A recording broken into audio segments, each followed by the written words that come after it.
네, 오늘 우리 함께 나누게 될 말씀 시편 110편 1절부터 7절입니다.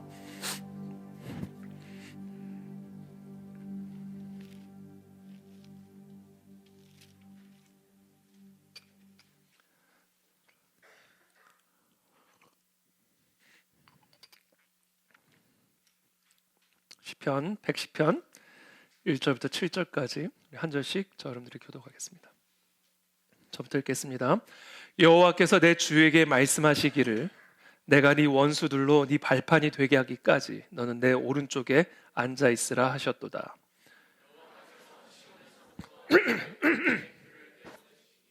주는 원수들 중에서 다스리소서. 주의 권능의 날에 주의 백성이 거룩한 옷을 입고 즐거이 헌신하니 새벽 이슬 같은 주의 청년들이 주께 나오는도다. 여호와는 맹세하고 변하지 아니하시리. 이르시기를 너는 멜기세덱의 서열을 따라 영원한 제사장이라 하셨다. 주의 오른쪽에 계신 주께서 그의 노하시는 날에 왕들을 쳐서 깨뜨리실 것이라. 온 나라를 시체로 가득하게 하시고 여러 나라의 머리를 쳐서 깨뜨리십니다. 함께 읽습니다. 길가의 시냇물을 마심으로 그의 머리를 드시리로다. 아멘. 네, 오늘은 우리 성경을 바르게 이해하는 법, 이런 주제를 가지고 우리 시편 110편 말씀 함께 나누겠습니다. 우리가 살아가고 있는 이 세상을 바라보면 정말로 소망이 없다라는 사실을 알게 됩니다. 불의와 패역함, 그렇죠? 정말로 말 그대로 법 없이 살아가고 있는 이 세상의 수많은 사람들, 그런 세상 속에서 피해를 당하고 고통을 당하지만 그러나 그 모든 고통으로부터 건져냄을 받을 수 있는 길이 보이지 않는 정말 소망이 없는 이 세상을 우리가 바라보게 됩니다. 나라와 나라는 끊임없이 전쟁을 하고 있고 가진 자들은 더 갖기 위해 없는 자들을 더 박해하고 핍박하고 없는 자들은 없는 자대로 죄 가운데 살아가고 있는 이 세상을 바라보면 정말 소망이 없음을 우리는 알게 되죠. 어떤 정치가도 어떤 제도와 어떤 법도 이 세상의 소망 없음으로부터 이 세상을 구원할 수 없음을 우리는 역사를 통해서 확인할 수 있고 또 경험할 수가 있는 것입니다. 그와 같은 소망이 없는 세상 속에서 살아가는 개개인의 삶에 소망이 있을 리가 없습니다. 그와 같은 소망 없는 세상 속에서 살아가고 있는 소망 없는 우리들에게 예수님은 정말로 놀라운 약속의 말씀을 주고 계십니다. 너희는 세상의 빛이라. 산 위에 있는 동네가 숨겨지지 못할 것이요. 우리 안에 빛이 있다, 이렇게 말씀하십니다. 이 빛이 없는 이 세상 속에 우리 안에 빛이 있다. 정말로 놀라운 말씀을 하고 계시죠. 우리 안에 소망이 있다. 소망 없는 세상 속에 살아가는 우리들 안에 소망이 있다. 놀라운 복음의 메시지를 우리에게 말씀하고 계십니다. 근데 그게 전부가 아닙니다. 바로 우리가 소망이 없는 이 세상의 소망이다, 이렇게 말씀하고 계시죠. 빛이 없는 이 어두운 세상을 밝히 비추는 세상의 빛, 그것이 바로 너희다. 놀라운 말씀을 하고 계십니다. 우리가 바로 소망 없는 이 세상을 소망이 있는 세상으로 변화시킬 수 있는 이 세상의 소망이라는 거예요. 오늘 이것이 저와 여러분들의 자아상이 되시기를 예수님의 이름으로 축복합니다. 우리 안에 소망이 있습니다. 그래서 우리가 세상의 소망입니다. 그래서 우리가 자꾸 이것을 등경 아래 두지 아니하고 광장으로 나가고 세상으로 나가자라는 것이죠. 저는 지난 리바이벌 코리아 집회를 통해서 정말로 이 땅의 교회가, 정말로 이 땅의 예배자들이 이 세상의 유일한 소망이요 빛이라는 사실을 다시 한번 확인할 수가 있었습니다. 자, 그렇다면 우리 안에 있는 소망, 우리 안에 있는 이 빛의 정체라는 것은 뭘까요? 도대체 뭐가 우리 안에 소망이고 도대체 우리 안에 있는 빛이라는 게 도대체 뭐라는 거예요? 그래서 요한복음 1장 4절에서 이렇게 말씀하십니다. 그 안에 생명이 있었으니 이 생명은 사람들의 빛이라. 자, 여기서 말씀하시는 그 안에 어디를 말하는 것일까요? 여기서 말씀하시는 그는 누굴까요? 이 요한복음 1장 4절의 말씀을 역순으로 한번 올라가 보시죠. 요한복음 1장 3절에서 이렇게 말씀하십니다. 만물이 그로 말미암아 지은 바 되었으니 지은 것이 하나도 그가 없이는 된 것이 없느니라. 자, 여기서 말씀하시는 그는 누굴까요? 다시 한번 2절로 또 역순으로 올라갑니다. 그가 태초에 하나님과 함께 계셨고, 이 그는 도대체 누구란 말입니까? 요한복음 1장 1절이 이렇게 선포합니다. 태초에 말씀이 계시니라. 이 말씀이 하나님과 함께 계셨으니 이 말씀은 곧 하나님이시니라. 그는 그 안에 생명이 있고 그분이 바로 빛이라는데, 그는 누군가? 그분이 말씀이시래요. 그런데 그 말씀이 하나님이시래요. 그러므로 그 안에 생명이 있고 그 안에 빛이 있고 그 안에 소망이 있다라는 말씀은 바로 말씀이신 하나님 안에, 하나님이신 말씀 안에 빛이 있고 생명이 있고 소망이 있다라는 말씀이에요. 이 소망 없는 세상을 변화시키는 하나님의 능력, 바로 이 하나님의 말씀 안에 있다라는 겁니다. 이 소망 없는 나의 삶을 소망 있는 삶으로 변화시키는 능력, 하나님의 말씀 안에 있다라는 겁니다. 소망이 없다라고 말하지 마십시오. 말씀 안에 우리의 소망이 있고 말씀 안에 우리의 빛이 있고 이 말씀 안에 우리의 생명이 있는 것입니다.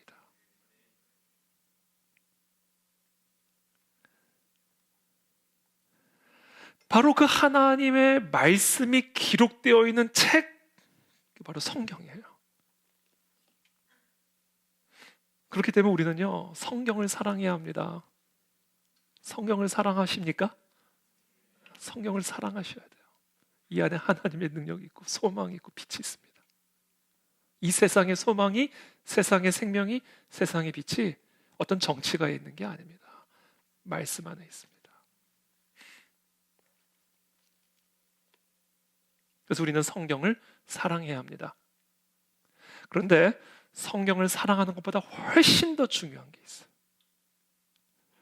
성경을 제대로 이해하는 겁니다.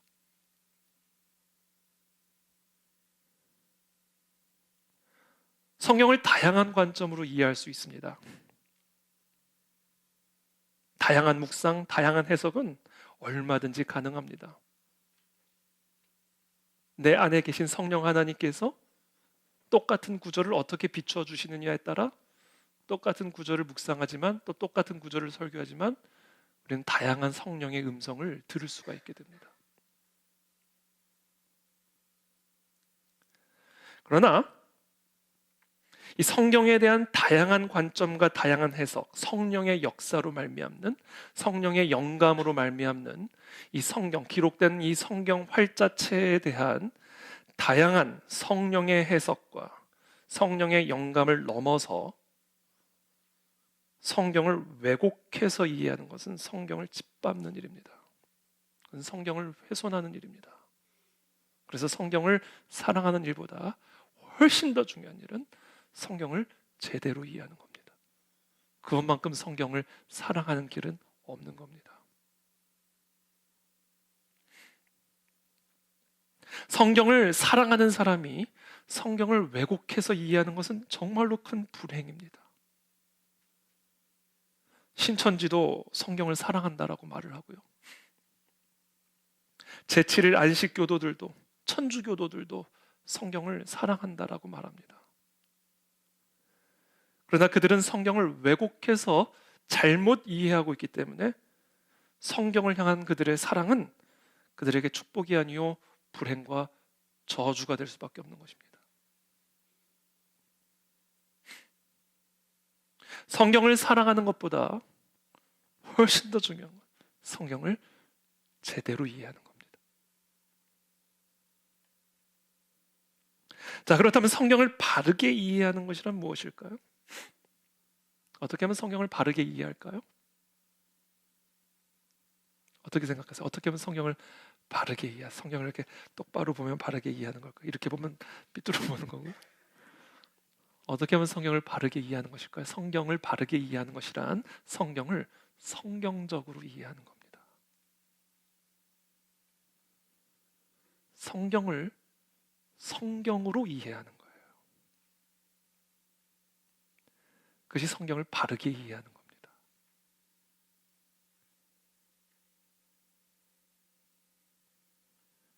자, 그러면 성경을 성경적으로 이해한다라는 이 수수께끼 같은 말이 도대체 무슨 의미일까? 육신의 옷을 입고 오신 말씀이신 그리스도께서 이 말씀이신 성경을 어떻게 우리가 성경적으로 올바르게 이해할 수 있는지, 그 이해하기 위한 지침을 말씀이신 그리스도께서 친히 우리에게 말씀해 주셨어요. 우리는 성경을 이해할 때 말씀이신 그리스도께서 친히 말씀해 주신 그 지침을 따라 성경을 이해해야 합니다. 그것이 성경을 성경적으로 이해하는 거예요. 그래서 우리는 성경을 이해하고 성경을 묵상하고 성경을 사랑할 때 말씀이신 그리스도의 입에서 나온 그 지침을 따라서 성경을 바라보고 있는지를 항상 점검하셔야 됩니다.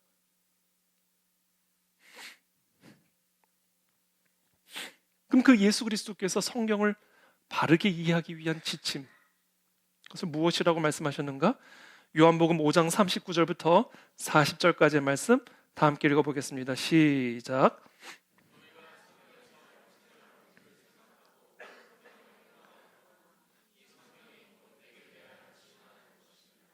그러나 너희가 영생을 얻기 위하여 내게 오기를 원하지. 여러분, 성경 안에 능력이 있습니다. 성경 안에 영생이 있고요, 성경 안에 소망 있고 성경 안에 빛이 있습니다. 그래서 당시 유대인들은 그 영생을 얻기 위해, 그 소망을 얻기 위해, 그 빛을 얻기 위해 성경을 연구하는 일에 힘을 써서 성경을 너무 사랑했던 사람들이에요. 이 성경을 향한 사랑, 이 성경을 향한 열심으로 따지면 이 유대인들을 이길 수 있는 자가 없었습니다. 근데 예수님이 그렇게 성경을 사랑하는 그 유대인들을 향하여 말씀해, 너희 안에 영생이 없다. 성경을 그렇게 사랑하고 성경을 그렇게 열심히 지켜 행하는데 저주받고 있다. 그 이유가 무엇인지 아는가? 성경이 내게 대하여 증언하는 것인데 나에게 오지 않고 있으니까 너희 안에는 영생이 없고 성경 안에 있는 소망이 너희 안에는 없는 거다, 이야기를 하시는 거예요.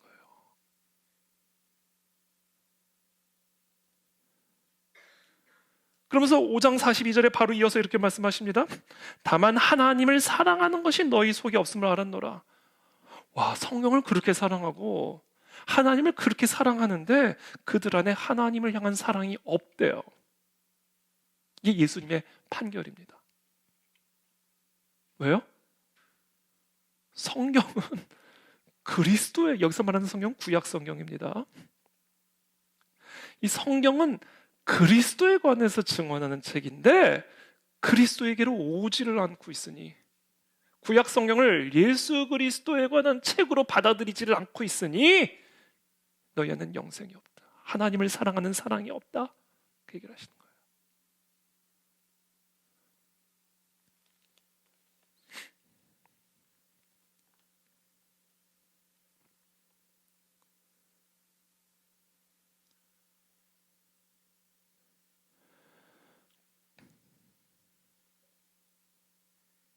요한복음 5장 47절에 이어서 이렇게 말씀하십니다. 예수님께서 모세를 믿었더라면, 자, 구약 성경에 나와 있는 모세를, 구약 성경을 기록한 모세를 너희가 정말로 믿었더라면 나를 믿었을 것이다.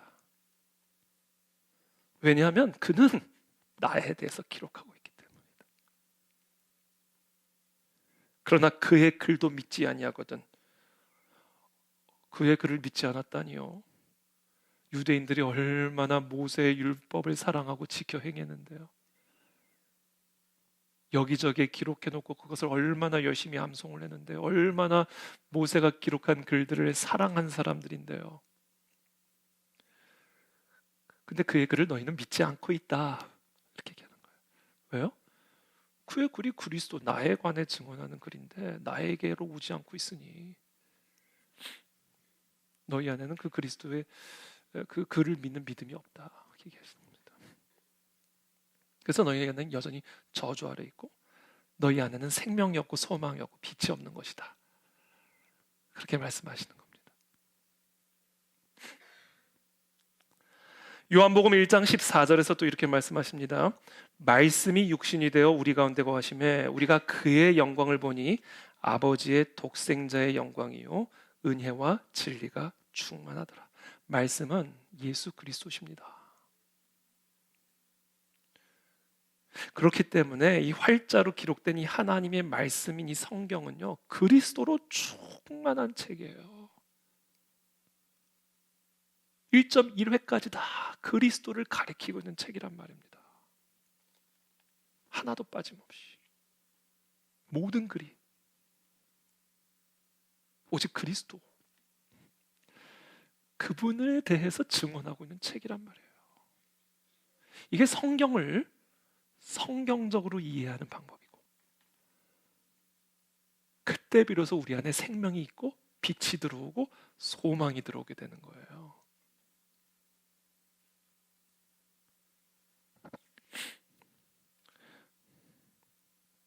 엠마오를 향해 가는 두 제자들의 이야기를 우리가 너무나 잘 알고 있죠. 그리스도께서 죽으시고 그리스도의 시체까지도 사라져버린 그런 상황 속에서 이 두 제자는 완전한 절망 속에서 엠마오를 향하여 길을 걸어가고 있습니다. 완전한 절망, 그 안엔 소망이 없습니다. 그 안엔 빛이 없어요.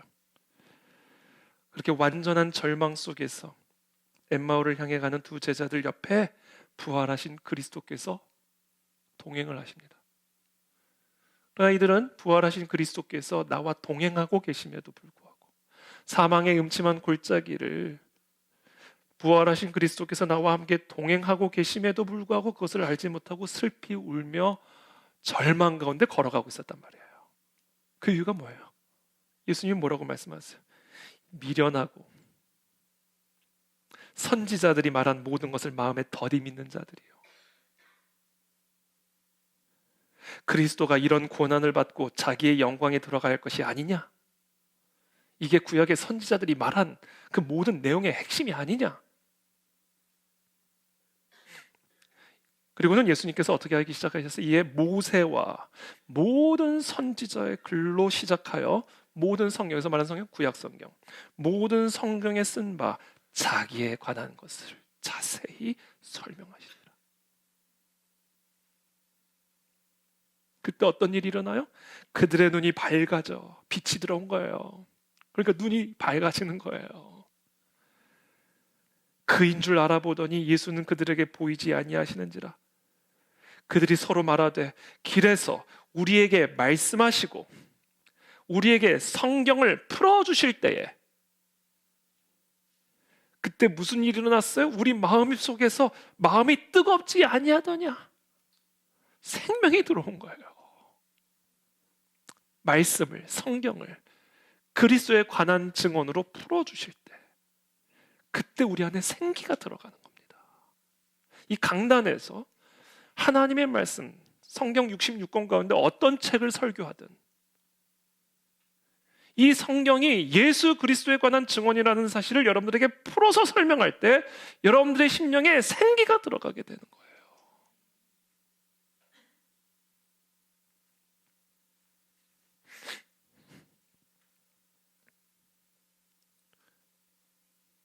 성경은 예수 그리스도에 관한 책입니다. 그리고 그 그리스도 안에 있는 소망에 관한 책이에요. 그리스도 안에 있는 그 생명, 영생에 관한 책입니다. 이게 성경 66권 어떤 구절을 설교하든 우리가 풀어내야 할 성경의 메시지다라는 거예요.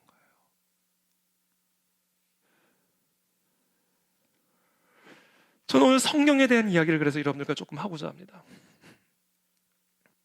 성경은 예수 그리스도라고 하는 성경의 대주제, 유일한 주제를 크게 4개의 소주제들로 풀어서 설명하고 있습니다.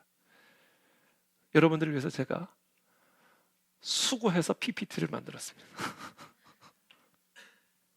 PPT로 넘어주시죠. 그리스도 대주제 성경의 유일한 핵심 주제입니다. 성경책은 바로 예수 그리스도에 관한 책이에요. 근데 성경은 이 예수 그리스도라고 하는 이 대주제를 4개의 소주제로 풀어서 설명을 해주세요. 그 4주제가 뭐냐? 창조와 타락, 구속과 회복이라고 하는 4개의 주제를, 소주제들을 가지고 성경의 유일한 주제인 그리스도에 관해서 풀어서 설명해주고 있는 책, 이게 성경입니다.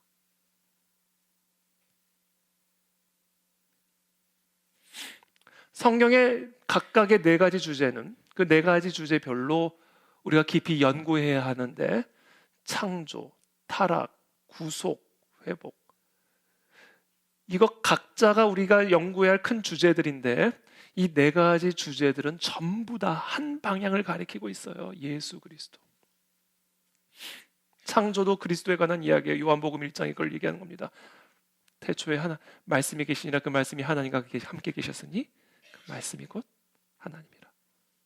그리고 그 말씀으로 말미암아 모든 만물이 창조되었다. 창세기 1장 1절은요 예수 그리스도에 관한 책입니다.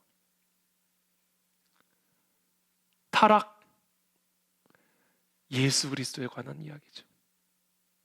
구속, 예수 그리스도에 관한 이야기죠.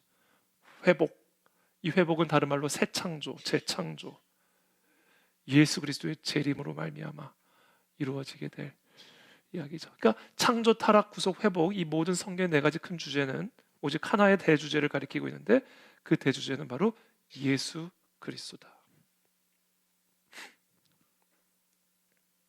바로 이 사실을 우리가 제대로 이해할 때 우리 안에 생명의 빛이 들어오게 되는 것입니다. 그렇다면 성경은 이 4가지 소주제들을 가지고 어떻게 그리스도라고 하는 대주제를 설명하고 있는가? 어떤 방식으로 성경의 저자는 저 4개의 소주제들을 가지고 예수 그리스도라고 하는 대주제를 설명하고 있는가? 언약이라고 하는 방식으로 예수 그리스도에 관해서 설명하고 계십니다. 이제 저를 비춰주셔도 돼요. 화면에 제가 나와야 제가 마음이 흐뭇해집니다.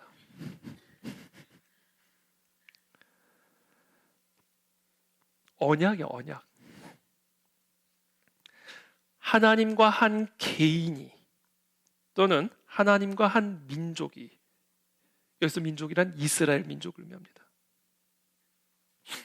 하나님과 한 개인이 또는 하나님과 한 민족이 친히 약속을 맺으시고 그 약속을 성취해 나아가는 방식으로 창조, 타락, 구속, 회복이라고 하는 이 성경의 4가지 소주제들이 예수 그리스도에 관해서 설명하고 있어요. 이 4가지 소주제들을 관통하고 있는 언약의 핵심은 예수 그리스도에 관한 겁니다. 한마디로 성경은 예수 그리스도에 관한 언약, 그리고 그 언약의 성취들을 기록하고 있는 책이에요. 창세기부터 요한계시록에 이르기까지. 다시 한번 말씀드립니다. 성경은 66권 모두가 예수 그리스도에 관한 언약, 약속과 그 약속의 성취를 기록하고 있는 책이에요.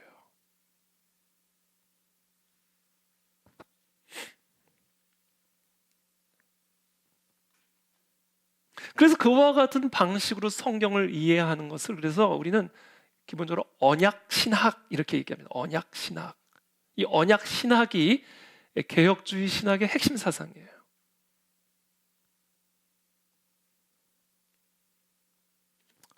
한번 살펴볼게요. 말씀 구절로. 창조라고 하는 소주제는 태초에 하나님이 천지를 창조하시니라 라고 하는 말씀으로 시작이 되죠. 두 번째, 죄송해요. 창조로 다시 넘어갈게요. 제가 여기엔 쓰지는 않았지만 생육하고 정복하고 다스리라. 그렇죠? 이게 다 언약이에요. 하나님의 형상대로 사람을 지으시고 하나님이 창조한 피조 세계들을 생육하고 정복하고 다스리라. 이게 언약입니다. 다스리는 권세를 우리에게 주셨다라고는 언약에 대한 이야기예요. 두 번째, 타락. 네가 먹는 날에는 반드시 죽으리라. 이거 뭐야? 언약이에요. 먹지 않으면 네가 나의 형상대로 온 만물을 생육하고 정복하고 다스리게 되는데 만약에 먹으면 반드시 죽는다. 언약입니다. 우리가 잘 알다시피 아담과 하와가 이 언약을 파기한 거예요. 그래서 예수 그리스도께서 하나님께서 바로 아담과 언약을 맺으십니다. 첫 번째 아담과의 언약이죠. 읽어드릴게요. 내가 너로 여자와 원수가 되게 하고 네 후손도 여자의 후손과 원수가 되게 하리니 여자의 후손은 네 머리를 상하게 할 것이요 너는 그의 발꿈치를 상하게 할 것이니라. 자, 여기서부터 구속의 언약에 대한 시초가 나와요. 여자의 후손으로 나오신 즉 예수 그리스도를 의미하는 것이죠. 예수 그리스도가 사탄 마귀를 밟아버리고 그래서 사탄 마귀의 권세 아래 흑암과 사망의 저주에 있는 하나님의 자녀들을 건져내실 것임을 최초로 약속하고 있는 말씀이에요. 아담과의 언약을 맺으십니다. 무엇을 위해? 타락으로부터 그리고 그 타락의 결과로 인한 사망과 저주로부터 구원하시기 위한 언약을 아담과 맺으시죠. 아담과의 언약으로 끝나지 않아요. 아담과 언약을 맺으신 하나님은 이제 노아와 또 그 언약을 또 체결하십니다. 하나님이 이르시되 내가 나와 너희와 및 너희와 함께하는 모든 생물 사이에 대대로 영원히 세우는 언약의 증거는 이것이니라. 내가 내 무지개를 구름 속에 두었나니 이것이 나와 세상 사이의 언약의 증거니라. 내가 구름으로 땅을 덮을 때에 무지개가 구름 속에 나타나면 내가 나와 너희와 및 육체를 가진 모든 생물 사이에 내 언약을 기억하리니 다시는 물이 모든 육체를 멸하는 홍수가 되지 아니할지라.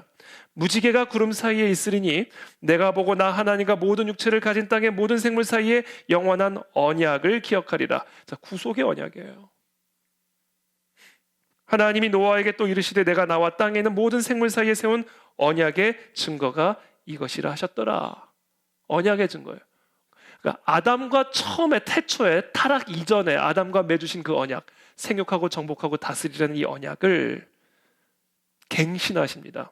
그래서 여러분들이 나중에 창세기 9장을 보시면 하나님께서 노아와 맺으신 언약이 태초에 아담과 맺은 언약과 반복이 되는 것을 보게 됩니다. 생육하고 정복하고 다스리라요.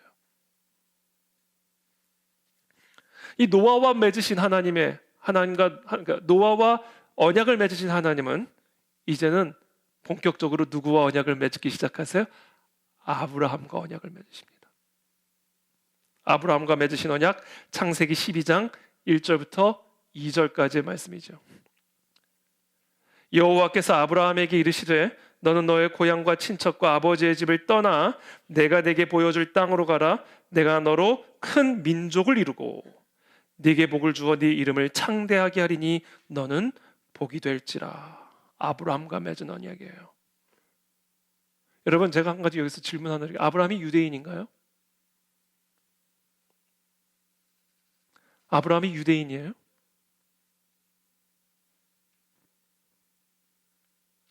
이거 어려운 질문이에요? 아브라함이 유대인입니까? 아브라함, 제가 바꿔서 그럼 아브라함이 이스라엘 사람이에요?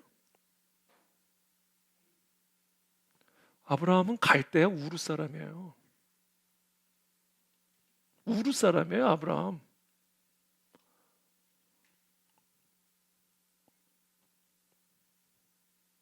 유대인과 맺은 언약은 아닙니다. 지금 아브라함과 맺은 우르 사람과 맺은 언약이에요.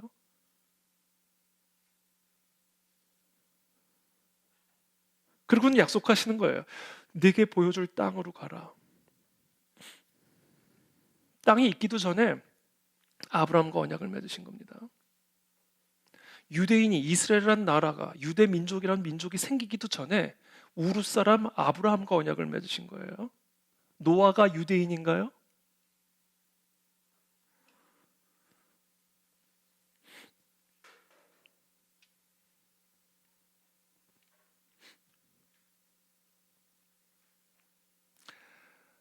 자, 지금 이 모든 언약들이 지금 누구를 가리키고 있다고요? 아담과 맺으신 언약, 노아와 맺은 언약, 아브라함과 맺은 이 모든 언약이 결국은 누구를 가리키고 있다고요? 예수 그리스도를 가리키고 있다고요.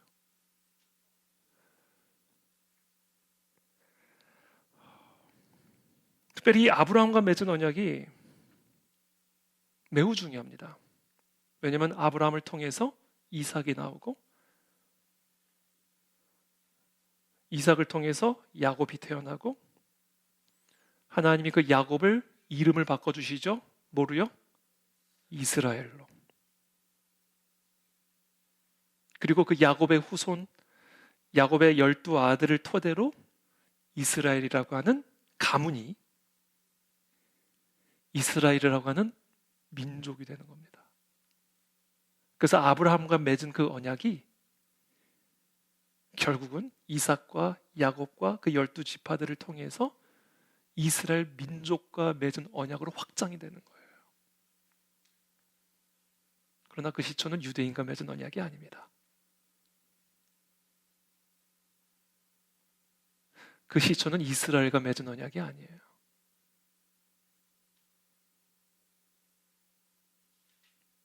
이 모든 언약의 핵심은 이스라엘도 아니요 유대인도 아니에요. 예수 그리스도입니다.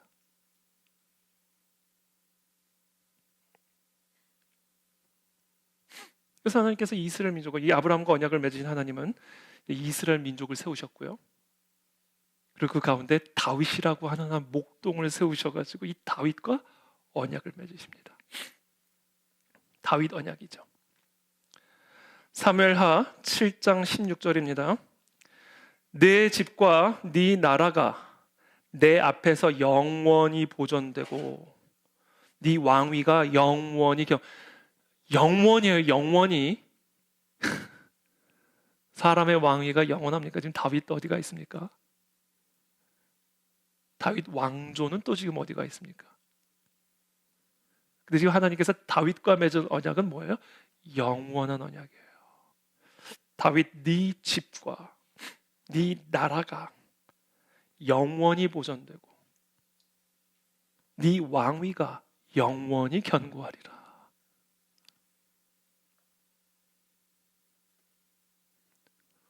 여러분, 이스라엘의 건국을 구약 예언의 성취로 보는 분들은요, 이스라엘이 이 왕정 국가로 회복되지 않은 것에 대해서는 뭐라고 말씀하시겠습니까? 지금 이스라엘이 1948년이죠. 8년에 건국했잖아요. 나라 없이 수천 년을 살다가 민주주의 국가로 건국했습니다. 이스라엘은 왕 없습니다, 지금. 왕정 복고 운동부터 해야 되는 거 아니에요?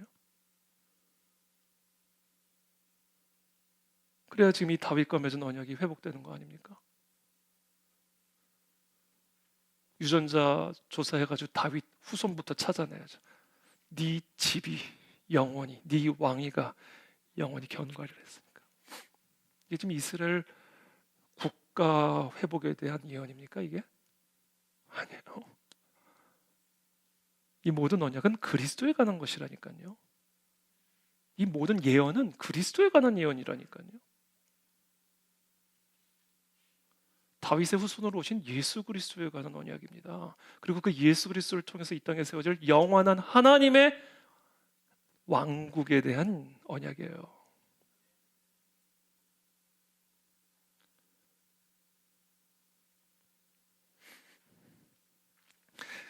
그래서 이사야 선지자가 11장 10절에서 이렇게 말합니다. 그 날에,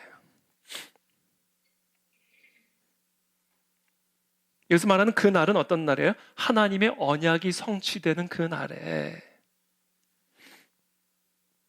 이새의 뿌리에서 한 싹이 나서 만민의 기치로 설 것이요 열방이 그에게로, 여기서 그는 누구예요? 이새의 뿌리에서 나온 그 싹이에요. 그에게로 돌아오리니 그가 거한 곳이 영화로우리라. 하나님의 언약이 성취되는 그 날에 무슨 일이 일어나요? 이스라엘 국가가 회복이 돼요?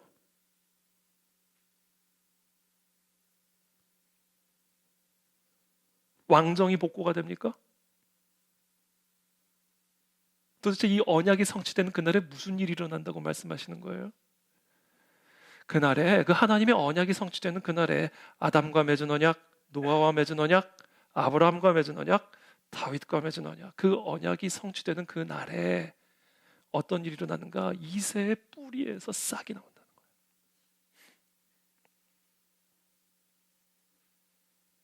그리고 그가 만민의 기치로 서게 될 것이고, 열방이 그에게로, 예수 그리스도의 초림을 의미하는 겁니다.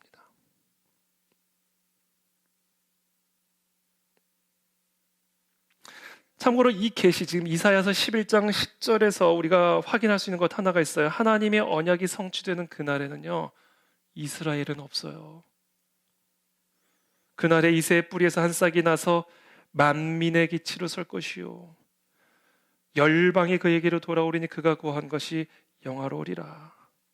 자, 예수 그리스도가 이 땅에서 태어나시는 이새의 뿌리에서, 이새의 혈통에서, 이스라엘이란 혈통을 통해서, 이스라엘이라고 하는 하나님의 선택받은 민족을 통해서 예수 그리스도가 이 땅에 오시는 그 순간, 이스라엘은 나라는 없어요. 만민이 있을 뿐이에요. 열방이 있을 뿐입니다. 유대인이라고 하는 특별한 구별된, 만민에서부터 구별된 유대인이라는 민족은 더 이상 없어요. 그리스도께서 유대인으로 오시는 그 순간부터는. 이스라엘이라고 하는 특별한 나라, 열방으로부터 구별된 이스라엘이라는 나라는 이제 없어요. 만민과 열방이 있을 뿐이에요. 물론 이스라엘이 없어진 건 아니에요. 다만 이스라엘은 나라가 이제는 만민 안에 포함되는 것이고 열방 안으로 들어가는 겁니다.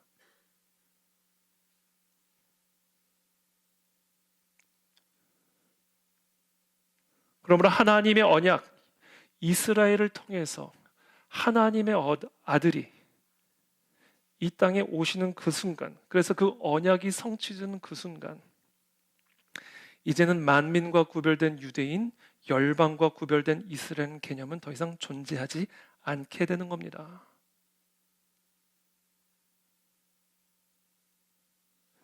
하나님의 언약이 성취되는 그날에, 즉 이새의 뿌리에서, 이스라엘 민족에서, 유대인이라고 하는 백성에서 한 싹이 나오는 그날에 이스라엘은 이제 만민 속으로 들어가 다른 열방들과 함께 평등한 지위에 서게 되는 거예요.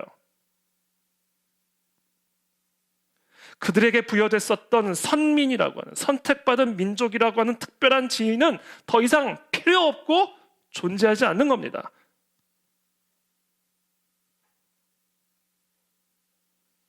왜냐하면 하나님의 언약이 성취된 그날에 이스라엘에게 주어졌던 그 특별한 사명은 성취됐기 때문이에요.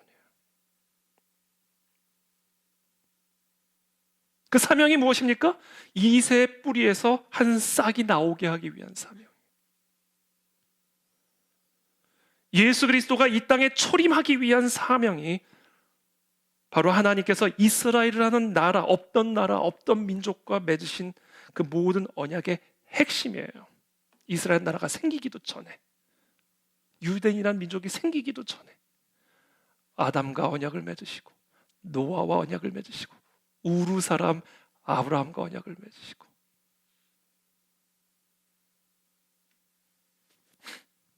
그것이 바로 다윗의 이스라엘이라는 민족의 후손으로 그리스도께서 탄생하는 그 순간,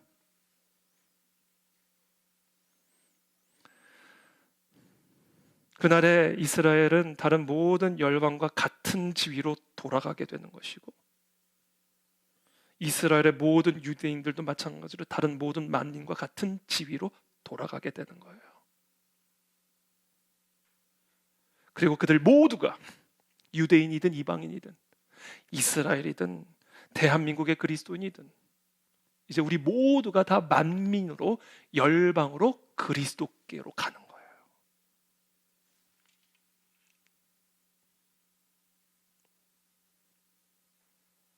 사도 바울은 그와 같은 언약의 최종적인 성취를 로마서 11장 25절부터 27절까지 설명하고 있습니다. 25절부터 27절까지 다 함께 읽겠습니다. 시작.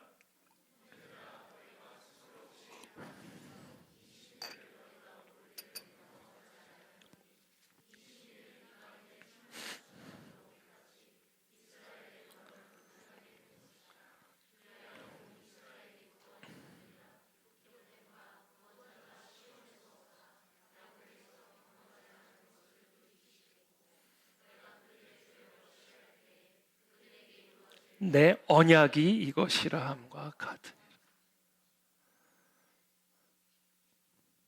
지금은 유대인들이 지금 눈이 가려져서 예수 그리스도를 거부하고 있지만 이 언약의 최종적인 성취인 그리스도의 재림, 그렇죠? 창조, 타락, 구속 이것을 통해 그 그리스도의 초림을 통해서 구속이 이루어졌죠. 그러나 재림을 통해서 이루어지게 될 완전한 그 회복, 그 재림이 이루어지기 전에 혈통적인 유대인들이 그리스도께로 돌아오는 일들이 일어나게 될 거라는 거예요. 영토 회복이 아니라 그리스도께로 돌아오는 믿음의 회복이 일어나게 될 거라는 겁니다.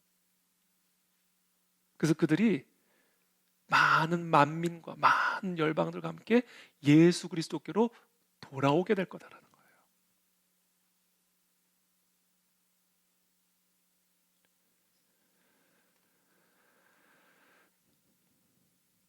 이세가 중요한 거 아닙니다. 이세 뿌리가 중요한 거예요. 이세 뿌리에서 나오는 싹이 중요한 겁니다. 이 싹은 이세로부터 나온 싹이 아니에요. 이세 뿌리에서 나온 싹이지. 이세를 사용했을 뿐이에요.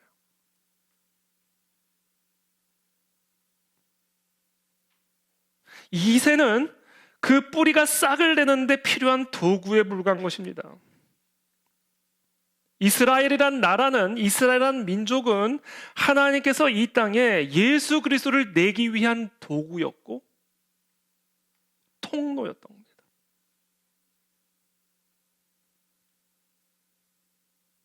그렇기 때문에 특별하죠. 다른 민족과는 다르죠. 왜냐하면 하나님이 이 땅에 오시는 통로였으니까. 그러나 그것 이상의 의미는 없는 겁니다. 그것 이상의 지위는 없는 거예요. 그리스도께서 오신 이 순간부터는 그냥 만민 중에 하나요, 열방 중에 하나인 겁니다. 그리고 그들도 다 그리스도께로 돌아와야 할 죄인들인 겁니다.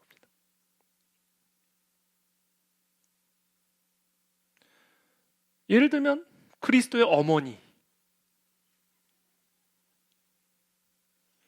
그리스도의 어머니 마리아는요, 도구예요. 가톨릭 교회에서 마리아에게 특별한 영적인 지위를 부여하는 건 성경적인 가르침이 아닙니다. 물론 특별한 사람이죠. 그리스도를 9개월 동안 잉태했고 나왔으니까. 그리스도로부터 엄마 소리를 받은 분이니까 특별하죠. 그렇다고 해서 마리아에게 원죄가 없나요? 가톨릭은 그렇게 믿어요. 특별하다는 거예요. 원죄가 없다는 거예요. 그래서 승천했어요. 마리아는 죽은 거 아니에요. 승천했다라고 믿어요. 이게 성경적인 가르침인가요? 마리아는 그냥 그리스도께서 이 땅에 오시기 위한 도구에 불과해요. 하나님께서 잠시 마리아의 자궁을 쓰셨을 뿐이에요. 이스라엘도 똑같습니다. 마리아의 자궁을 사용하셔서 그리스도가 이 땅에 탄생했듯이 이스라엘의 자궁을 사용하셔서 이 땅에 그리스도가 탄생하시게 된 겁니다.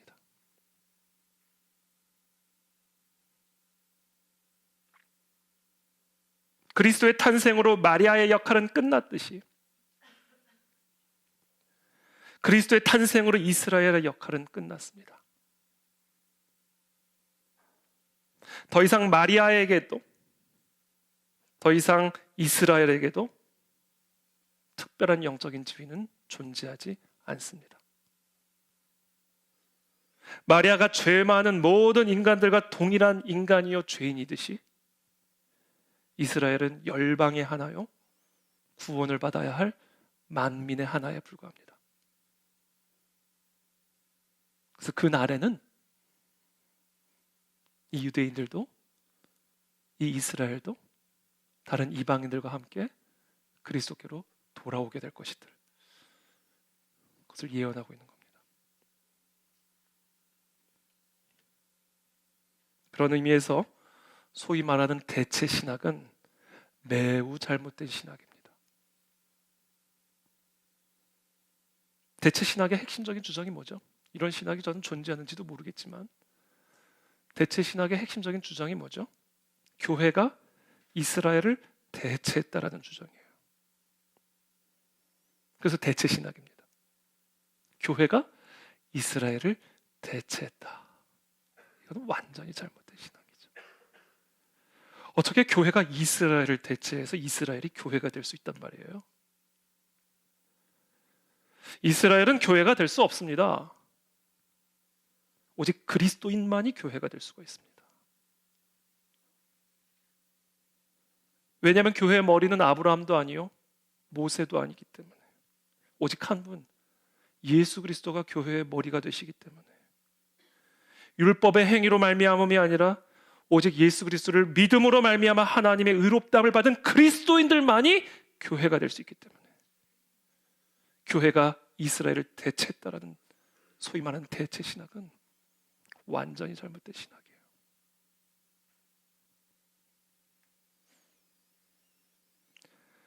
이스라엘이 교회로 대체되었다라고 주장하는 대체 신학이 사실이 되려면 단 하나의 조건을 충족시켜야 합니다. 이스라엘 민족 전체가 그리스도인이 되는 거예요. 그러면 이스라엘이 교회가 됩니다.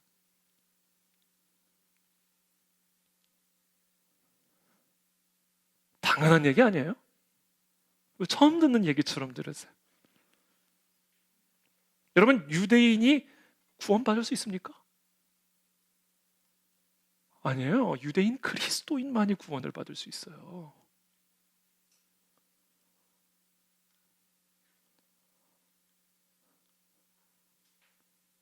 유대인이든 이방인이든 그리스도인이 되어야 교회가 되는 거예요.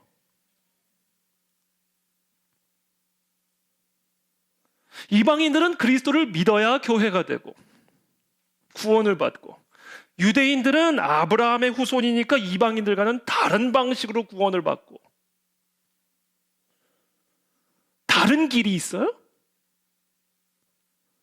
유대인들이 하나님의 나라를 가는 길과 우리 이방인들이 하나님의 나라를 가는 길이 달라요?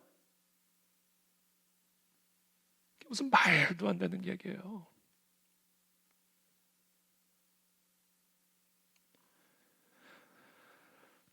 그러면 이스라엘이 교회로 대체되었다? 라고 주장하는 소위 대체 신학은 한마디로 말하면 그리스도 없이도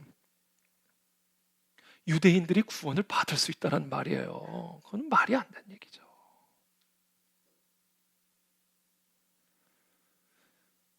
유대인들은 아브라함의 혈통이라는 이유로 이방인들과는 다른 방식으로 구원을 얻는다라고 하는 신학은, 이거는 이단적인 신학입니다.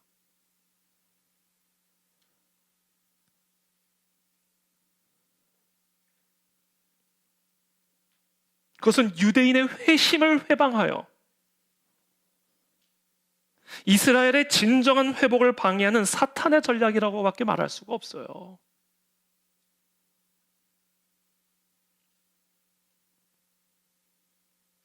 다시 한번 말씀드립니다. 교회는 이스라엘이 아니에요.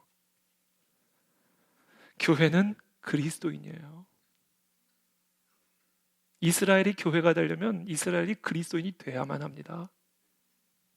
그리스도 외에는 구원을 얻을 만한 다른 길이 없습니다. 유대인이든 이방인이든 하나님께로 갈 수 있는 길은 하나예요. 그리스도.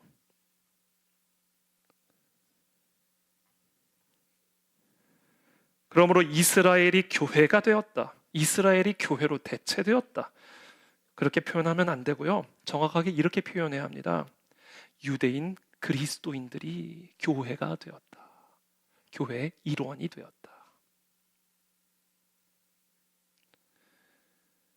유대인 그리스도인들이 교회가 되었다라는 것도 완전한 표현은 아니에요. 유대인 그리스도인들이 교회의 일원이 되었다라고 표현해야 돼요. 왜냐하면 그 교회 안에는 유대인 그리스도인들만 있는 게 아니라 이방인 그리스도인들도 함께 있기 때문에 그래요. 한 인류로, 한 몸으로 하나의 머리 되신 그리스도 안에 유대인 그리스도인뿐 아니라 과거에는 경멸당했던 외인이었던 언약 바깥에 있었던 이방인들도 그리스도를 믿음으로 한 몸이 되었기 때문에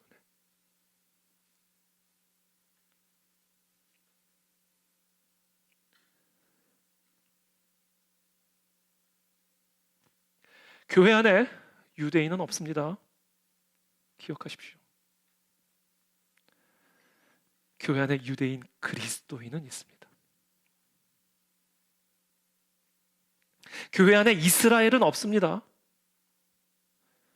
교회 안에 이스라엘 그리스도인은 있습니다.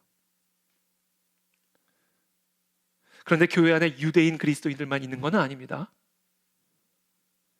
대한민국 그리스도인들도 있고, 일본 그리스도인들도 있고, 미국 그리스도인들도 있고, 에티오피아 그리스도인들도 있고, 팔레스타인 그리스도인들도 있습니다. 하나님은 이사야를 통해 바로 그와 같은 만민교회, 열방교회를 예언하고 있는 거예요. 그것이 최종적인 언약의 성취가 될 것이다라는 겁니다.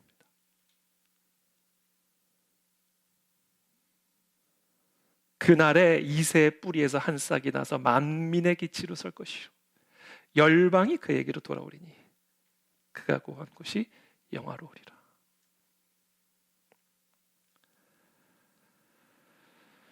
하나님은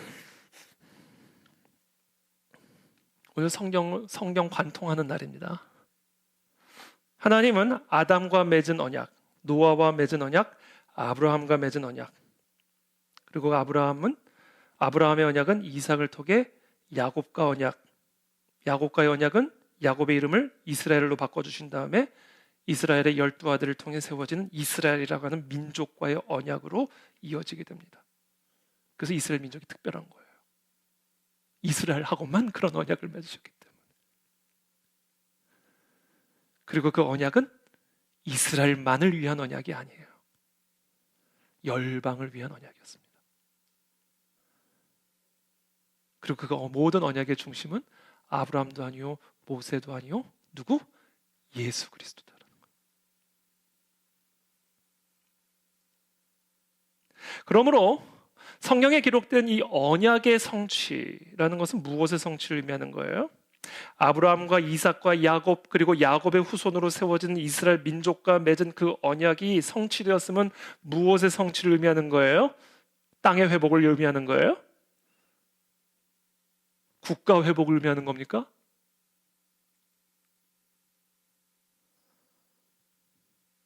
그들의 후손 가운데 예수 그리스도의 오심이 성취되었음을 의미하는 거예요.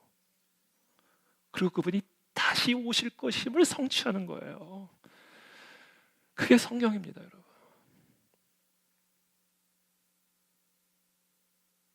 그래서 우리는 이것을 언약신학이라고 부르는 거예요. 또는 이 언약신학을 그래서 우리는 성취신학이라고도 부를 수 있어요.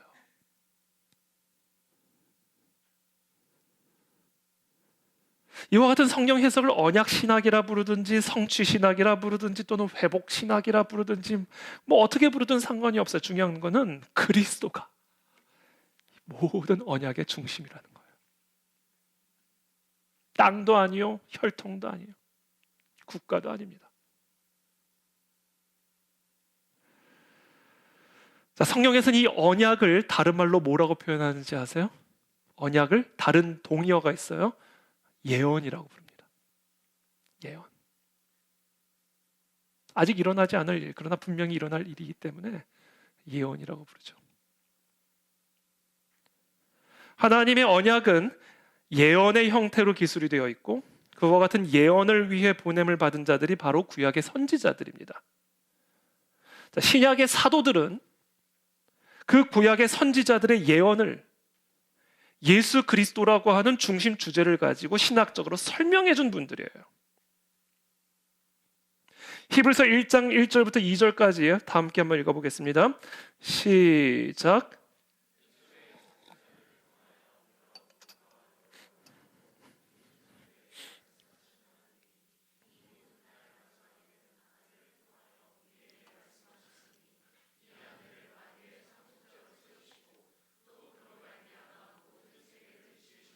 그렇죠. 이게 정확하게 신약의 사도들이 우리를 위해서 행하신 일입니다.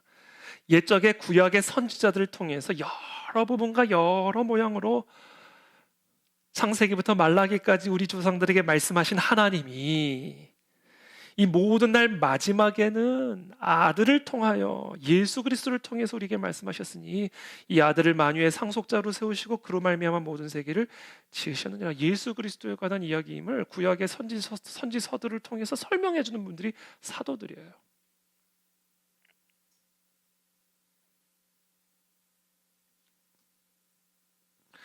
그래서 제가 정말로 너무나 제 마음에 정말 이게 뭐랄까 이게 진짜 너무 안타까움이 있어요.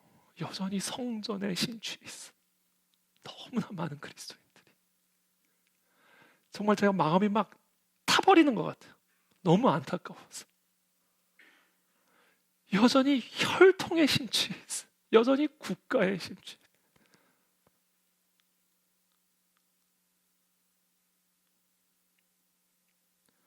제가 최근에 책 한 권을 선물 받았는데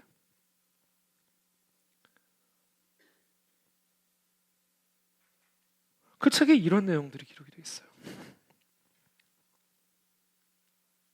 제가 읽어드릴게요. 예루살렘 제3성전의 필요를 주장하는 것은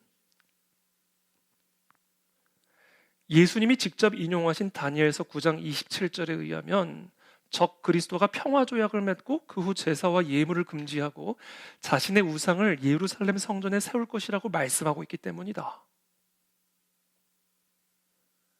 데살로니가전서 2장 3절에서 4절의 말씀처럼 적 그리스도가 하나님의 성전에 앉아 자기를 하나님이라고 내세우려면 이미 제3성전이 건축되어 있어야 한다.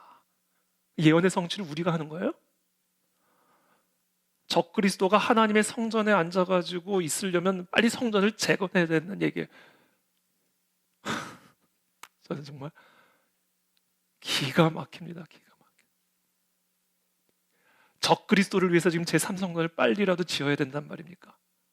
그래야 데살로니가 전서의 말씀을 성취하고 다니엘서 9장의 말씀을 성취한다는 말입니까? 이 예언의 성취를 내가 하고 우리가 하는 겁니까? 정말 기가 막힙니다.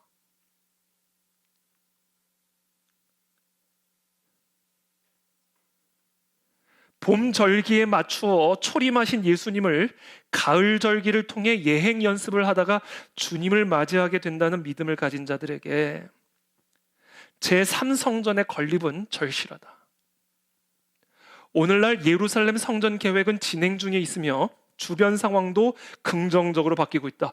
정말요? 정말 그렇습니까? 사내들이는 성전 설립위원회를 조직하였고 메노라를 위시한 모든 기물 제작도 끝났다. 성전 터만 회복이 되면 돼요. 그래서 모든 영토 전쟁은 거룩한 전쟁이 되는 겁니다.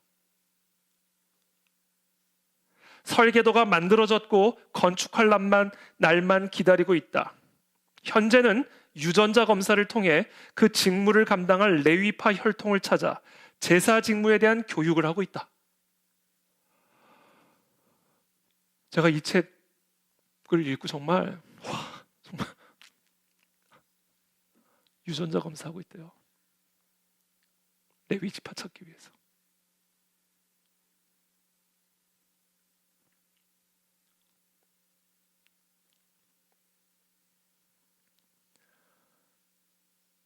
저는 예수님이 어떻게 생각하실지 정말 너무 궁금해요. 예수님 성전 들어가서 다 엎어버렸잖아요. 다 뒤집어 엎어버렸잖아요. 그리고 저 성전을 헐라 내가 사흘 만에 다시 세우리라. 실제로 AD 70년에 다 허물어 버렸잖아요. 그러면서 예수님이 성전은 내 육체를 가리켜.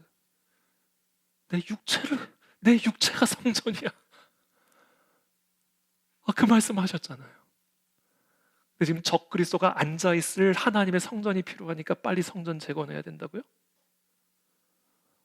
와, 제가 정말 제가 너무 황당합니다. 이 책의 서문에 이런 내용이 기록이 되어 있어요. 성경에서 하나님의 빅픽처를 보려면 인류 구원을 위해 선택하신 가장 중요한 세 가지 키워드를 파악해야 합니다. 하나님이 택하신 사람이라고요? 예수 그리스도가? 예? 예수 그리스도가 하나님이 택하신 사람이라고요? 하나님이 택하신 아브라함은 말이 돼요.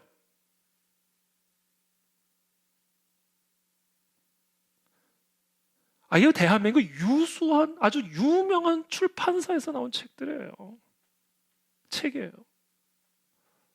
물론 제가 알아요. 출판사는 팔리는 책을 내요. 출판사의 생리예요. 너무 기가 막 예수 그리스도 하나님이 택한 사람이라고요? 하나님이 택하신 사람 예수 그리스도는 성경에 1800번 이상 등장합니다. 성경은 시작부터 마지막까지 예수 그리스도의 스토리입니다. 이 부분은 맞아요. 그러나 여기서 끝냈어야 돼요. 성경은 분명히 예수 그리스도에 관한 증언이라고 말씀하셨기 때문에.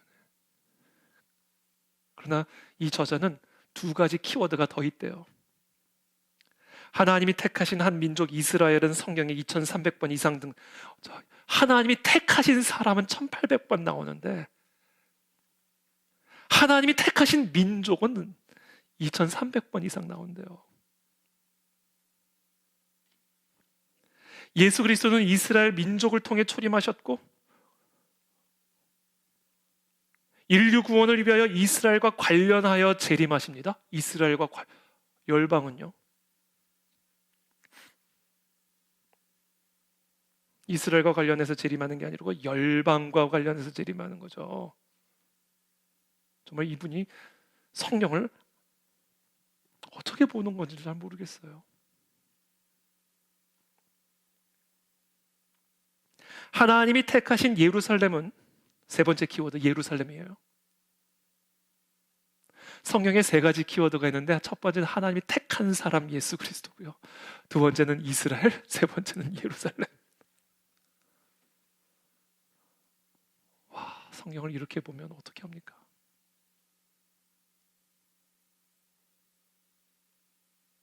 예수 그리스도와 나란한 키워드로 보는 거예요, 지금. 예루살렘은 성경에 약 1000번 등장합니다. 성경의 가장 중요한 사건들은 예루살렘을 중심으로 성취되고 완성이 됩니다. 아니죠. 어떻게 성경의 중요한 사건들이 예루살렘을 중심으로 성취되고 완성이 돼요? 성경의 성취는 그리스도를 중심으로 성취되는 겁니다.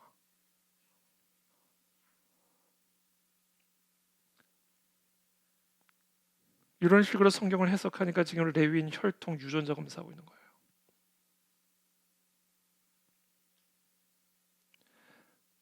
저는 확신합니다. 레위인 유전자 검사할 시간에 그리스도의 복음을 전도하는 것이 잃어버린 양을 찾고 계신 그리스도의 마음에 합한 태도라고 저는 확신합니다. 웬 레위인 유전자 검사예요? 레위인 샘플은 있나 보죠. 유전자 검사하면 DNA에 레위인 이렇게 나옵니까? 참 기가 막힙니다. 기가 막힌 얘기예요.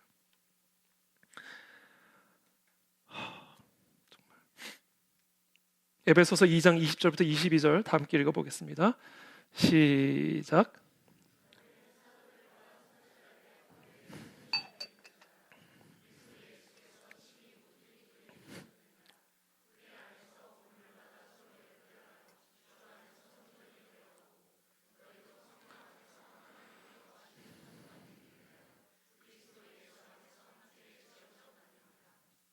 사도들과 선지자들의 터 위에 세우심을 입은 자라.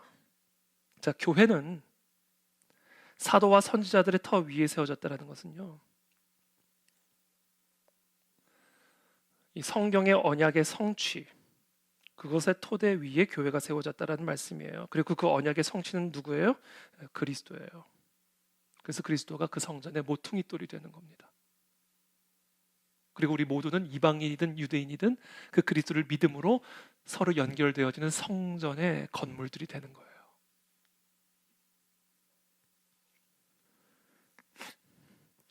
유전자 검사는 떠나갈지어다. 이거는 적그리스도의 영이라고 생각해요, 저는. 와, 유전자 검사에 제가 넘어갔어요. 지금 사람들이 이거는 저는 이스라엘의 회복을 위한, 이거는 회복을 방해하는, 이건 미혹의 영이죠. 속임수의 영이고. 더 기가 막힌 것은 그것이 교회 안에 들어와 있다라는 거예요.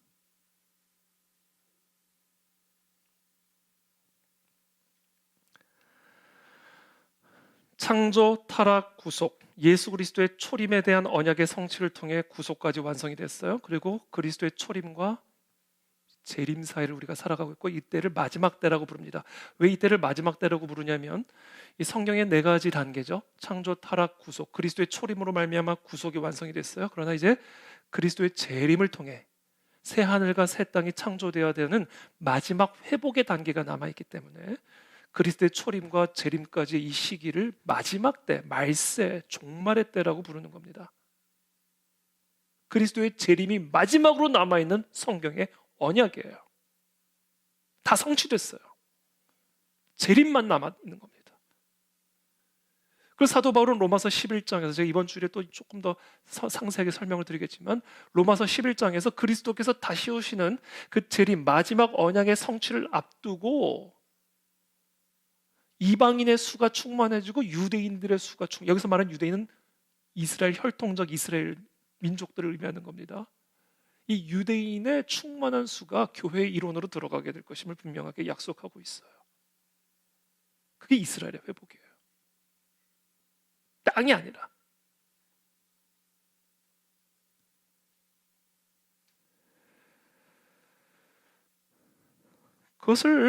그래서 이제 그게 마지막 성취 언약이에요. 그래서 예수님께서 승천하시면서 하신 말씀,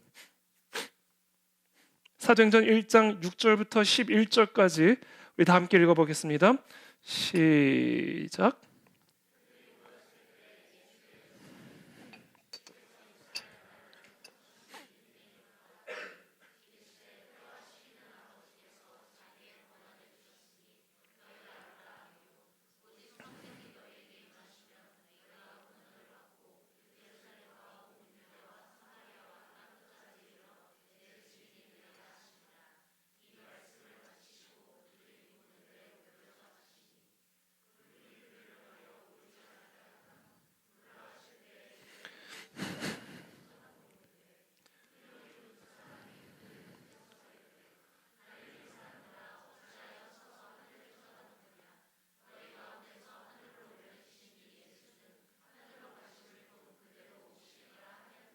그렇죠. 이게 마지막 남은 언약이에요. 올라가신 그대로, 올라가신 모습처럼 내려오신다는 거예요. 이건 장소적인 의미가 아닙니다. 올라가신 것처럼 내려오신다는 얘기를 하는 거지.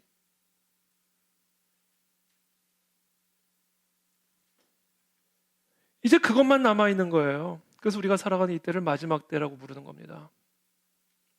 마지막 언약의 성취만을 남겨두고 있기 때문에 그래요.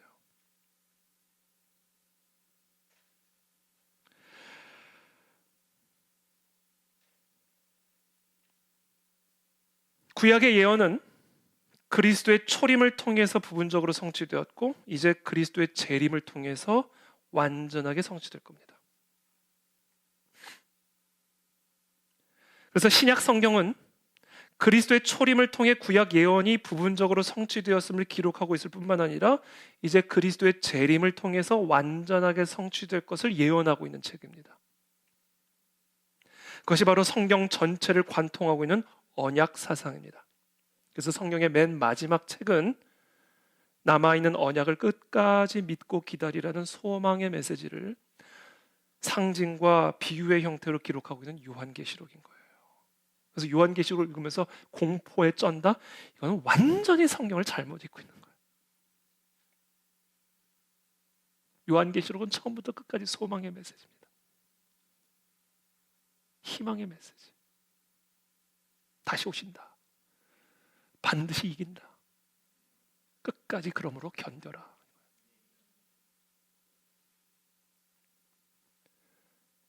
666에 초점을 맞추게 하고 엉뚱한 것을 심취하게 만드는 거, 그런 거로부터 깨어 있어라. 이렇게.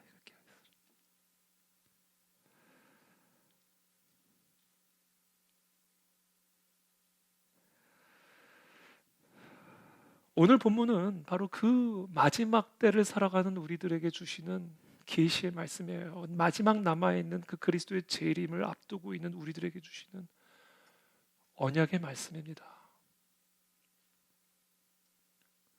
오늘은 제가 서론을 지금 시간을 다 썼어요. 서론에 본론과 결론은 그래서 간략하게 제가 짚고 넘어가 드릴게요. 이미 지금 서론을 다 이해하셨으면 시편 110편은 그냥 풀어져요. 쭉 풀어집니다. 무슨 의미인지를. 110편 1절 말씀 다 함께 읽겠습니다. 시작.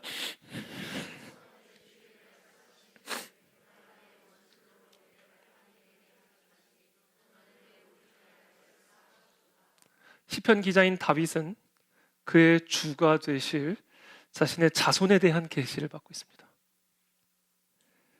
이새라고 하는 뿌리에서 나온 한 싹, 그리스도께서 부활 후 승천하셔서 하나님의 보좌 우편에 앉아 계신 모습을 이미 초림도 하시기 전에 부활하셔서 승천하신 이후에 하나님의 우편에 앉아 계신 나의 자손으로 오신 내 주를 보고 있는 거예요. 기가 막히죠. 하나님이 계시의 영을 부어준 거예요, 다윗에게. 그리고는 하나님이 지금 보좌 우편에 앉아 계신 내 주에게 하시는 말씀을 듣습니다. 내가 네 원수들로 네 발판이 되게 하기까지 너는 내 오른쪽에 앉아 있으라 라는 음성을 들어요. 이 환상 속에서. 하나님은 반드시 그리스도의 원수들을 그리스도의 발판이 되게 하실 거예요. 여기서 말하는 그리스도의 원수는 마귀입니다. 사망입니다. 저주입니다. 죄악입니다. 그때까지 오른편에 아직 그 언약이 성취된 상태는 아니라는 거예요. 그때는 아무도 알 수 없지만 그때 발판이 되게 하는 그때까지는 하나님의 보좌 우편에 앉아 있으라는 거예요. 하나님의 오른쪽에 앉아 계신다는 의미는 하나님과 함께 그리스도가 통치하고 계신다는 의미예요. 이미 마귀를 이기셨어요. 이미 죄악을 이기셨습니다. 이미 모든 흑암과 사망의 저주를 이기셨어요. 그러나 그럼에도 불구하고 아직 주의 원수가 주의 발판이 된 상태는 아니라는 거예요. 창조, 타락, 구속 이후에 이미 그리스도는 마귀를 이기셨지만 아직은 발판은 아니에요. 회복의 단계가 남아 있습니다. 재창조의 언약이 아직은 성취되지 않은 상태예요. 그래서 여전히 주의 원수 마귀는 여러 사람들 속에서, 국가 속에서, 사회 속에서, 문화 속에서, 이 세상 모든 영역 속에서 우는 사자와 같이 여전히 삼킬 자를 두루 찾아다니고 있습니다. 그러나 이미 이기셨어요. 철로 역정에 보면 이 크리스찬이 어떤 집에 들어가려고 하는데 그 집 앞에 무서운 사자 두 마리가 있어. 무시무시한 사자 두 마리가 딱 그 집에 들어가야 되는데, 쉼의 자리인데, 그 안식의 집에 들어가는데 무시무시한 두 마리 사자가 삼킬 것처럼 딱 비치고 있어요. 그래서 순간 크리스찬이 무서워가지고 막 벌벌벌 떱니다. 뒷걸음을 칩니다. 공포에 사로잡힙니다. 근데 그때 그 집을 지키던 한 문지기가 말합니다. 어리석은 친구, 저 사자는 견고한 사슬에 묶여 있어. 그냥 지나가면 돼. 이미 이기셨어요. 여러분, 개 목에 걸려있는 개줄 아시죠? 아무리 무서운 개라 할지라도요, 주인이 목에 개 목줄을 딱 쥐고 있으면요 되는 거예요. 상관없는 거예요. 그리스도께서 십자가에서 죽음을 이기시고 부활하시는 그 순간, 그리스도는 이미 마귀의 목줄에 견고한 그리스도의 통치의 줄을 확 묶어버린 상태입니다. 그래서 여전히 우는 사자와 같이 두루 삼킬 자를 찾아다니지만 깨어만 있으면 된다는 거예요. 그러니까 그리스도께서 종말에 대해서 가르치고 있는 것은요, 666에 대한 게 아니에요. 종말론적 삶에 대한 가르침이에요. 그리고 그 종말론적 삶은 뭐냐? 깨어있는 거예요. 그럼 우는 사자가 뭐 상관이 없어요. 두려워하지 마십시오, 여러분. 지금 저와 여러분들을 삼키려 드는 것과 같은 그런 우는 사자가 무엇이든지 간에 여러분 전혀 두려워하지 마십시오. 그 우는 사자는 철저하게 그리스도의 주권에 결박되어 있는 상태입니다.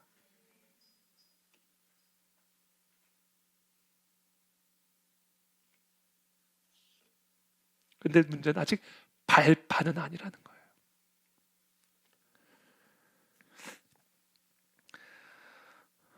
이 발판이 된다는 얘기는요, 그때는 이제 마귀 자체가 소멸이 된다는 얘기예요. 이게 발판이에요. 우는 사자가 아니라 우는 발판이 되는 거예요. 그 언약의 성취만을 우리는 지금 기다리고 있는 겁니다. 이제는 원수 마귀라는 존재 자체가 영원한 불에 떨어져 이제는 그 마귀의 활동 자체가 완벽하게 영원토록 소멸이 되는 그 마지막 언약의 성취를 이룰 때까지 너는 저 마귀의 목줄 쥐고 내 오른편에 앉아있으라, 그 얘기하시는 겁니다. 그러니까 이 땅에서 살아가는 그리스도인들은 우는 사자 같은 마귀가 지금 어떤 모양으로 우리를 삼키려 든다 할지라도, 물 가운데 지날지라도 불 가운데 지날지라도 사망의 음침한 골짜기를 지날지라도 우리는 전혀 두려워할 필요가 없어요.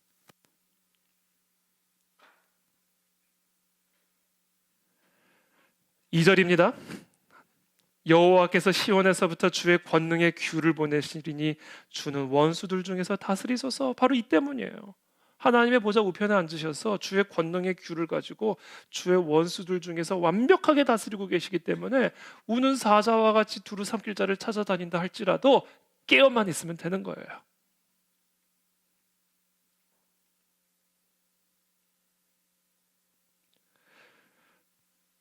여기서 재미있는 표현이 있어요. 여호와께서 주의 권능의 규를,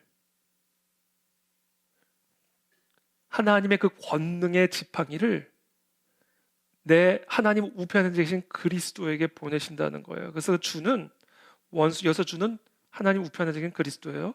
원수들 중에서 다스리소서. 그러니까 하나님이 모든 다스리는 권세를요, 예수 그리스도에게 위임을 하신 거예요. 주신 거예요.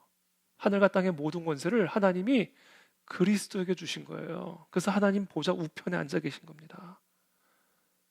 그래서 이제는 우리는 뭐든지 무엇으로 기도해? 그리스도의 이름으로 기도를 해야 된다는 거예요. 그때 질병들이 나음을 얻고 귀신들이 떠나가고 사탄 마귀가 평정되며 승리를 누리게 되는 거예요. 하나님의 규의 통치를 경험하는 거예요. 왜? 모든 하나님의 규가 그리스도에게로 이양이 되기 때문에. 그래서 그리스도 안에 온 하늘과 땅의 모든 권세가 있기 때문에 무엇을 구하든 이제는 그리스도 이름으로 구하시는 거예요. 그때 하나님의 나라와 통치가 마귀의 머리를 밟고 흑암과 사망의 저주를 밟고 우리 삶 가운데 충만하게 임하게 되는 겁니다. 3절입니다. 주의 권능의 날에 주의 백성이 거룩한 옷을 입고 즐거이 헌신하니 새벽 이슬 같은 주의 청년들이 주께 나오는도다. 여기서 주의 권능의 날이라고 하는 것은 주의 권능으로 주의 원수들과 싸우는 이 마지막 때의 날을 의미하는 거예요. 그와 같이 그리스도께서 이 땅에 오셔서 사망을 이기시고 사탄 마귀를 이기시고 사탄 마귀의 목줄을 정확히 주의 권세로 결박한 상태로 있는 이 주의 권능의 날에 이제 주의 백성들이 주께 나온다는 거예요. 이 주의 원수들과 함께 전쟁하여 주의 원수들을 이기는 주의 청년들이 나온다는 거예요. 근데 그들은 어떤 모습을 갖고 있어요? 거룩한 옷을 입고 즐거이 헌신하는 모습을 가지고 있습니다. 여러분, 오늘 이게 제가 여러분들과 나누고자 하는 핵심적인 주제입니다. 여러분, 이제 예수 그리스도께서 다 이기셨어요.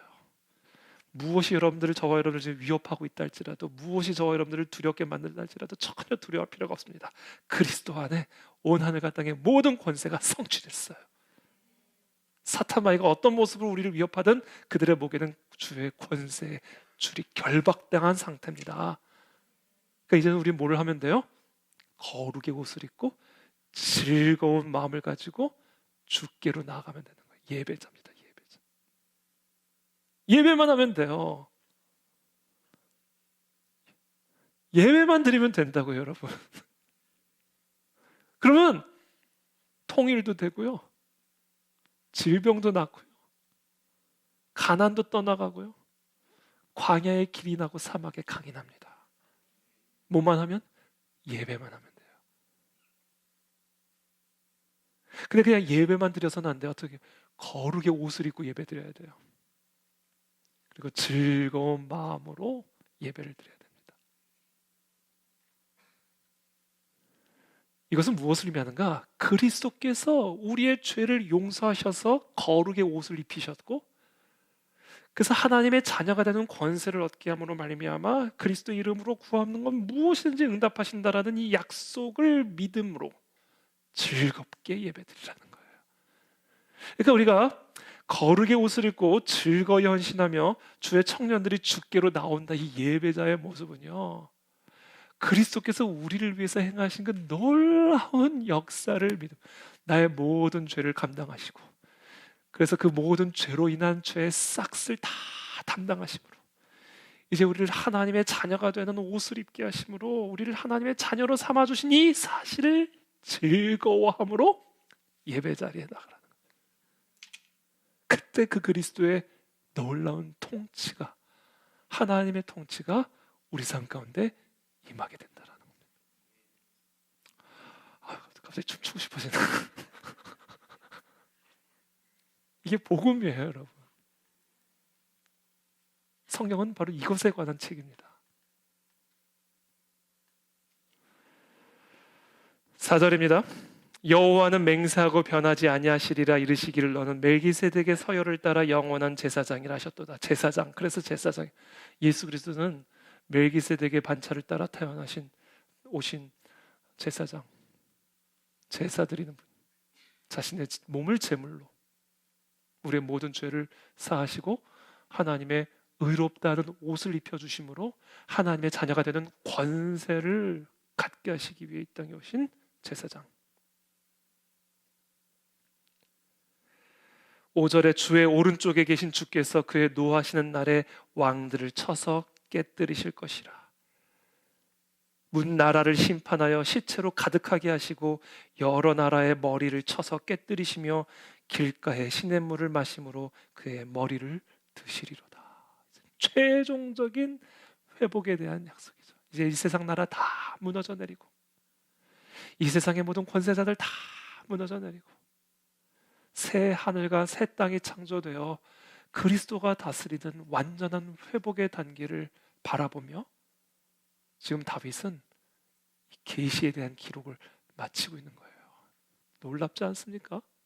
하나님이 다윗에게 성령 전체에 대한 계시를 단 이 7절 안에 다 부어주신 거예요.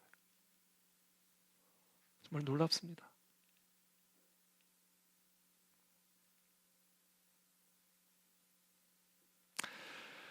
이게 오늘 이 시편 110편의 말씀입니다. 그래서 오늘 저의 기도, 우리 모두의 기도는 에베소서 2장 15절 거기에 기록이 되어 있어요. 마지막으로 우리 에베소서 2장 15절 함께 15절부터 23절까지 한 번만 읽고 오늘 함께 기도의 자리로 나가겠습니다. 본문은 아마 없을 거예요. 에베소서 2장 15절부터 23절 한번 여러분 성경 한번 펴보시고 우리 다 함께 한 절씩 교독함으로 오늘 말씀을 이걸로 결론적으로 마치겠습니다. 에베소서 2장 15절부터 23절까지 저부터 읽겠습니다. 이로 말미암아 주 예수 안에서 너희 믿음과 모든 성도를 향한 사랑을 나도 듣고 죄송합니다. 1장 15절입니다. 죄송합니다. 에베소서 1장 15절부터 23절 다시 한번 읽겠습니다. 이로 말미암아 주 예수 안에서 너희 믿음과 모든 성도를 향한 사랑을 나도 듣고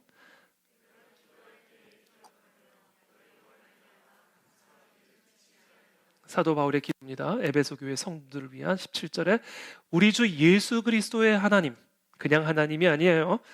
예수 그리스도의 하나님 영광의 아버지께서 지혜와 계시의 영을 너희에게 주사 하나님을 알게 하시고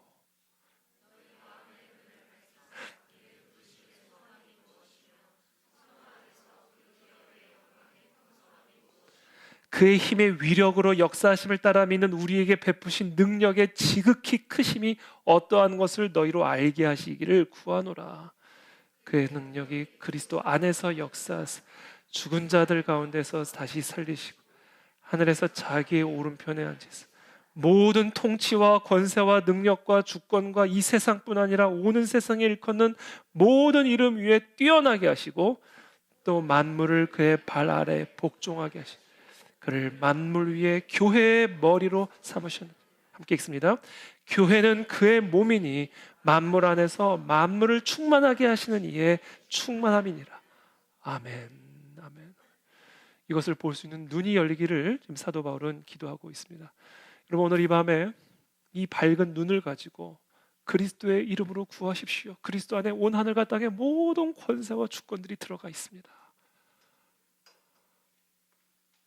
그러므로 그리스도로 말미암은 의의 옷을 입고 즐거움으로 이 시간 우리의 구할 바를 담대하게 구하신 이 밤이 되시기를 축복합니다.